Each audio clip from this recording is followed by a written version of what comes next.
ჩვენი ფსიქიკა რამდენად ზემოქმედებს ჩვენს სხეულზე. ყველა ემოციას აქვს თავისი ადგილი სხეულში და ყველა ემოციას აქვს თავისი ენა. ჩვენ სხეულს არ უსმენთ არასდროს. წარმოუდგენლად უნიკალურია ადამიანი. ტრაუმა არის ანაბეჭდი, მაინც ჩვენზე, რომელიც ჩვენ სულზე ტოვებს ანაბეჭდს.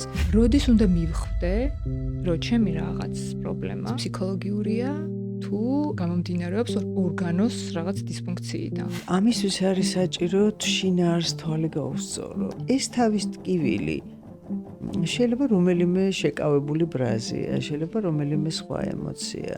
ჩვენ არაცნობიერთან პირდაპირი ხიდი არ გვაგადებული.